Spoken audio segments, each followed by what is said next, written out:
Hello everyone, welcome to this channel Nanak education point. Myself Ina Takkar और आज हम बात करने वाले हैं जो भी स्टूडेंट दिल्ली यूनिवर्सिटी के हैं और उनका सेमेस्टर फिफ्थ जो है वो ऑलमोस्ट अब स्टार्ट ही हो चुका है एक तरीके से, क्योंकि अब जो है आने वाले समय में आपको इन्हीं जो सब्जेक्ट्स के ऊपर तैयारी करनी है और ये बिल्कुल लेटेस्ट सिलेबस के अकॉर्डिंग मैं वीडियो बना रही हूँ आप लोगों के लिए। सो सेमेस्टर फिफ्थ जो है आपका, जिसमें आपके ये डिसिप्लिन स्पेसिफिक कोर कोर्स है। ठीक है, तो वैसे तो मैंने इसके ऊपर ऑलरेडी वीडियोस बना रखी है क्योंकि इग्नू के स्टूडेंट्स का ऑलरेडी ये सब्जेक्ट आ रखा था, तो मैंने काफ़ी सारे चैप्टर्स तो करा दिए थे। बट मेरे भी एग्जाम चल रहे थे, मैं थोड़ा सा बिजी थी, सो मैंने पूरा बुक का सिलेबस नहीं कराया था, तो जो रह गए हैं वो मैं अभी कंप्लीट करवा दूंगी।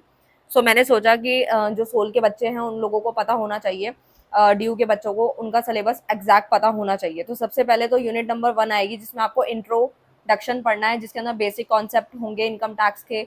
फिर एग्रीकल्चर इनकम पर्सन क्या होता है, प्रीवियस ईयर क्या होता है। वैसे तो मैं ऑलरेडी इसके ऊपर वीडियो बना चुकी हूँ, ठीक है, सो आप वो भी देख सकते हैं। सो यूनिट 1 के अंदर यही था। एंड यूनिट नंबर 2 जो है उसके अंदर आप लोगों का क्या आता है, computation of income from salaries and house property है। ठीक है, ये डिस्कस करेंगे, ये हम पढ़ेंगे। एंड यूनिट नंबर 3 जो है वो आपका बेसिकली बिजनेस और प्रोफेशन एंड कैपिटल गेन्स के ऊपर है। एंड यूनिट नंबर 4 जो है वो इनकम फ्रॉम अदर सोर्सेज है, कि आपकी जो भी इनकम है वो अदर सोर्सेज से जहाँ से आती है, like clubbing of income and set of, इसके ऊपर पूरा यूनिट बनाया गया है जिसको हम डिटेल में डिस्कस करेंगे। And unit number 5 which is the last unit, deductions and computation of total income and tax liability. So ये आपका प्रॉपर 5 यूनिट में पूरा सिलेबस दिया गया है। स्क्रीनशॉट लेना चाहो तो बेशक से ले सकते हो। देन आफ्टर हम चलते हैं अपने नेक्स्ट सब्जेक्ट की तरफ, जो कि आपका बिजनेस इकोनॉमिक्स है और बिल्कुल न्यू सब्जेक्ट्स हैं ये। और जिसके अंदर क्या क्या पढ़ना है मैं ये भी बता देती हूँ। बिजनेस सॉरी, एक मिनट मैं बता देती हूँ।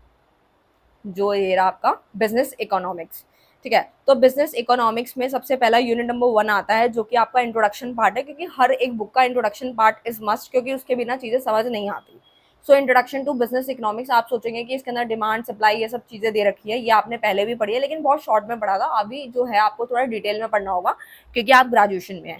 एंड यूनिट नंबर 1 में आपको जो है बेसिक, जैसे लाइक मार्केट इक्विलिब्रियम क्या होता है, ईडी क्या होता है, ये सब पढ़ना है। परसेंटेज मेथड हो गया, काफी सारे मेथड्स हैं। एंड यूनिट नंबर 2 आपका कंज्यूमर बिहेवियर के ऊपर है। लाइक आपने पहले भी पढ़ा था इसको माइक्रो इकोनॉमिक्स में क्लास 11th के अंदर। इनकम एंड सब्सटीट्यूशन इफेक्ट क्या होता है प्राइस चेंज के अंदर, कौन कौन से गुड्स होते हैं, ये सब हम पढ़ने वाले हैं और इसकी कुछ थ्योरीज आएंगी जो हमने पहले नहीं पढ़ी। एंड यूनिट नंबर 3 के अंदर आपका प्रोडक्शन एंड कॉस्ट आने वाला है, जिसके अंदर टीपी, एपी, एमपी ये भी आपने पढ़ा होगा। कॉस्ट आपने थोड़ा बहुत बेसिक बेसिक पढ़ रखा है, कॉस्ट भी अभी पढ़ना है। यूनिट नंबर 4 जो है आपका वो मार्केट स्ट्रक्चर के ऊपर है। ग्राफ वगैरह काफ़ी सीखने के लिए हैं, क्योंकि काफ़ी टाइम हो गया आपने ये पढ़ा था और वो बहुत बेसिक सा पढ़ा था। अभी आप देख ही सकते हो, आपके सामने ही है, लाइक ओलिगोपोली है तो उसके अंदर काफ़ी सारे कर्व है जो कि आपको बनाने आने चाहिए, और वही अगर सही नहीं हुआ तो पूरी थ्योरी कट हो जाती है। सो नई नई चीज़ें भी हैं इसके अंदर ऐड ऑन हुई है, वो हमें पढ़नी है। यूनिट नंबर 5 जो है बिल्कुल ही अलग है, जो कि आपकी कंटेम्प्रेरी इशूज एंड एप्लीकेशन के ऊपर है, लाइक पीक लोड प्राइसिंग क्या होती है, गेम थ्योरी क्या होती है, ये सब हम पढ़ेंगे। फिर आता है आपका जो कि लास्ट कोर सब्जेक्ट है, थर्ड वाला, वो है आपका मैनेजमेंट अकाउंटिंग। ठीक है, तो मैनेजमेंट अकाउंटिंग का सिलेबस मैंने इग्नू के हिसाब से डिस्कस किया था, बट सोल के हिसाब से डिस्कस नहीं किया था, सो इसीलिए भी ये डिस्कस हो रहा है। सबसे पहला तो यूनिट फिर से इंट्रोडक्शन है मैनेजमेंट अकाउंटिंग का, कि मैनेजमेंट अकाउंटिंग का मीनिंग क्या है, उसका उद्देश्य क्या है, कहाँ पे काम आता है, ज़रूरी है या नहीं है। फिर डिफरेंस काफ़ी इंपॉर्टेंट है। सेकेंड यूनिट में आपका budgetary control, standard costing systems वगैरह हम लोग इसके अंदर पढ़ने वाले हैं, जैसे मटेरियल को, लेबर को लेके, ओवरहेड को लेके, ये सब आएगा।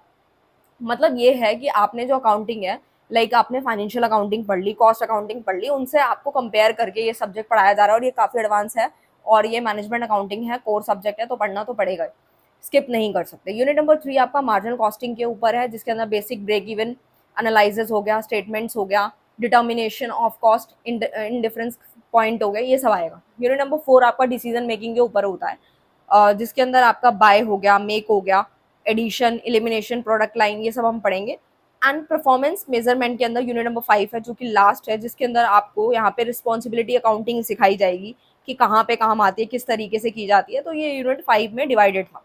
सो सारी की सारी यूनिट 5 में ही डिवाइडेड थी। सबका सिलेबस जो है मैंने डिस्कस करा आप लोगों के साथ, और ज़्यादा से ज़्यादा अपने फ्रेंड्स तक शेयर करें, क्योंकि ये बिल्कुल लेटेस्ट पैटर्न के अकॉर्डिंग है, एनईपी यूजीसीएफ के अकॉर्डिंग सिलेबस है ये।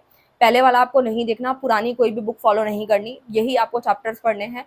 और मिलते हैं नेक्स्ट वीडियो में नेक्स्ट टॉपिक के साथ, तब तक के लिए bye bye, thank you so much.